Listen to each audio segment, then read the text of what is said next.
When we look at Chelsea's transfer activity in the summer of 2020, we need to consider a number of factors, and first and foremost cast our minds back to 2019, when FIFA imposed upon Chelsea a 2-window transfer ban. That meant that they were not able to spend in the summer of 2019, and they were not supposed to spend in the January of 2020. The second part of that ban was lifted, but very late in the day, and it meant that Chelsea's plans were already focused on the summer of 2020.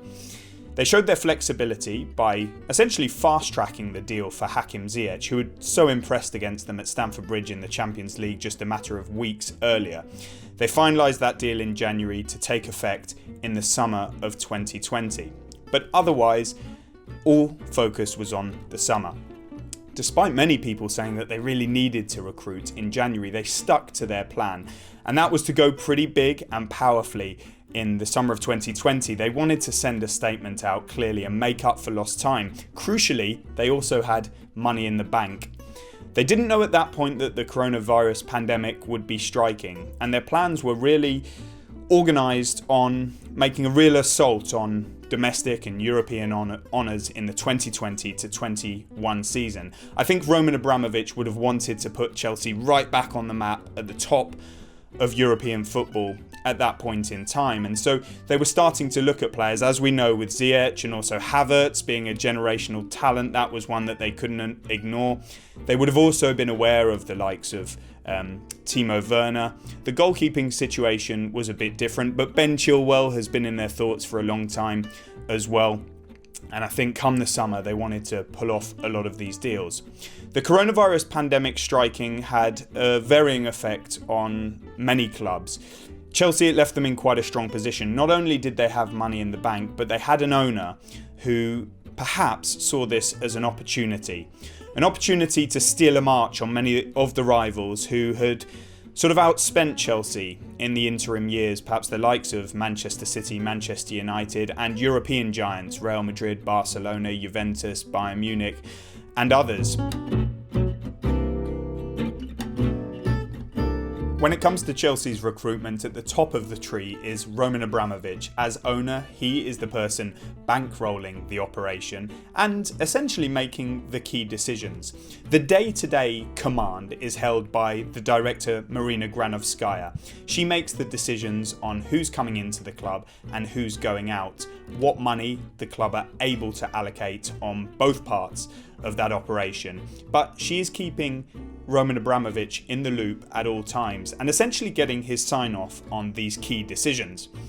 Below her, it's split into two sides, the youth recruitment and the senior recruitment. On the senior side, Scott McLaughlin is head of international scouting, but essentially his role is head of recruitment. He's responsible for the scouting, the analytics, all the preparation and groundwork into potential targets and recruits that Chelsea decide to go for or not to pursue. He's working in collaboration with scouts, analysts, and crucially, Frank Lampard as first team manager, and also Petr Cech as the performance and technical advisor. I think Cech is a bit of a go-between when it comes to Granovskaia and Frank Lampard on the football side, but works very closely with Lampard, McLaughlin and Granovskaia in a fairly harmonious operation. And then on the youth side is Neil Bath and Jim Fraser, and they have a huge amount of power on youth recruitment and feed into Granovskaia themselves. So that chain of command is essentially Roman Abramovich, Marina Granovskaia, and then on the senior side you have Frank Lampard, Petr Cech and Scott McLaughlin, and on the youth side you have Neil Bath and Jim Fraser.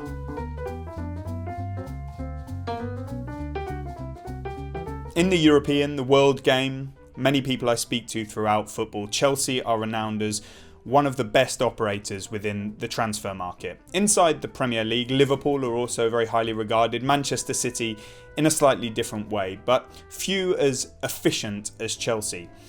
There are many reasons for this. We can't get away from the money, the finances that Roman Abramovich has allowed the club to play with puts them in an advantageous position.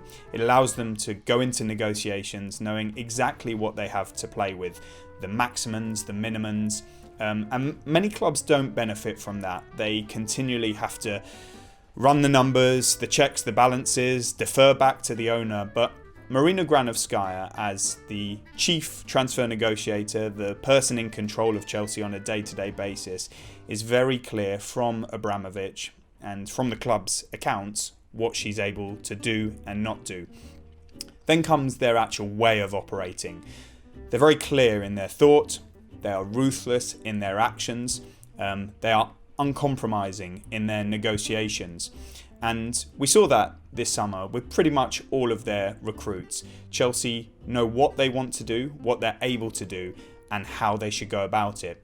Granovskaia has built up a vast wealth of experience in transfer negotiations and deals themselves. She is admired. People I speak to, they begrudge her at times because she's so tough in negotiations, but they laud the work that she does. She also uses the right people where necessary. So in the Timo Werner deal, for example, somebody like Dr. Michael Becker, he's the agent or former agent of the ex-Chelsea player Michael Ballack. He was in a better position geographically during the coronavirus pandemic to be able to go and talk with RB Leipzig on Chelsea's behalf about the Timo Werner deal, because Marina Granovskaia was not able to travel, and he played a key role in those negotiations. She'll also deal with whatever agents she needs to get these deals done without any kind of preference or favoritism. Then they're able to bring in the right people on the technical side at the right time too. So the conversations that Frank Lampard and Petr Cech had with the likes of Timo Werner and Kai Havertz proved absolutely crucial to those players understanding the vision, being sold the project, and ultimately signing for Chelsea. So that sets Chelsea apart. Many clubs I hear of are unclear in their chain of command, who's doing what, who deals with agents, who deals with clubs, who deals with players, what money they have to play with, who's in charge. That's a common complaint I hear from clubs all over the world when dealing with certain Premier League teams. But with Chelsea, it's very clear. You deal with Marina Granovskaia over negotiations, and you deal with the manager, whoever it is at the time, Frank Lampard, and at this moment in time, Petr Cech on the technical side, and you get the deals done.